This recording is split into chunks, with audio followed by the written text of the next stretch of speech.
Hey, what's going on, guys? I want to break down this latest Age of Wonders 4 update and what it actually changes, because this one is doing a lot more than just cleaning up a few loose ends.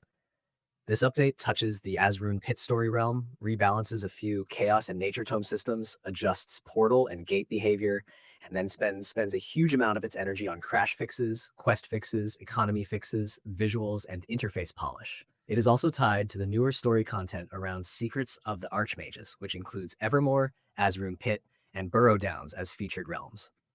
The biggest thing that jumps out right away is how much attention the Azh'Ruun Pit content gets here. The Carnage side of that realm has been reworked, so defeating heroes or tier 5 units now gives way more Carnage points.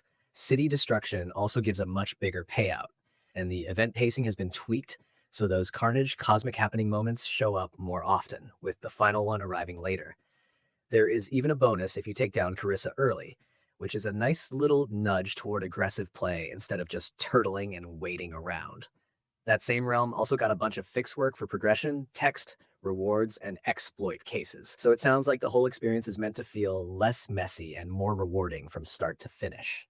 On the magic side, the Chaos Tome changes are pretty easy to feel just by reading them. Gluttonous Imp now has lifesteal, but its health has been trimmed a bit. Demonic Satiation has been toned down in terms of damage stacking, and Hungering Maw gives less food after battle.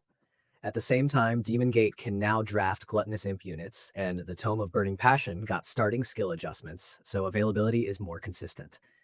Nature players are getting some love too, because Call Animal and Call Greater Animal can now bring in Weaver Spider variants, and Spider's Nest now opens drafting for all Spider units.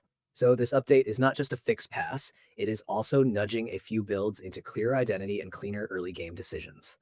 And there's also a really important gameplay change around portals and gates. Move Portal can now be cast while the ruler is in the void.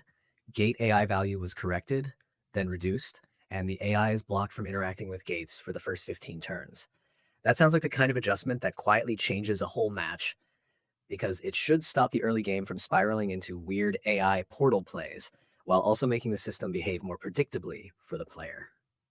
The update also fixes a separate AI issue where portals were being moved while a bind operation was active, so there is clearly a lot of cleanup happening under the hood.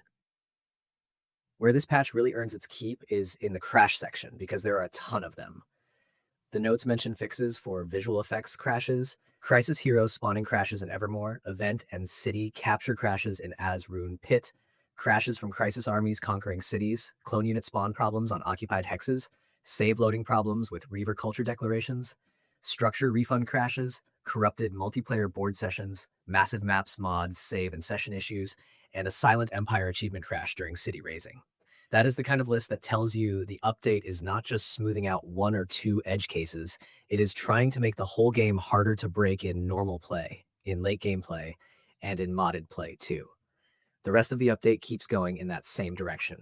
Economy issues like level counted shared income, bad debt values, and resource sharing effects losing their status are addressed. The interface gets fixes for wrong round numbers, an event log that could not be clicked, and missing names in casting breakdowns.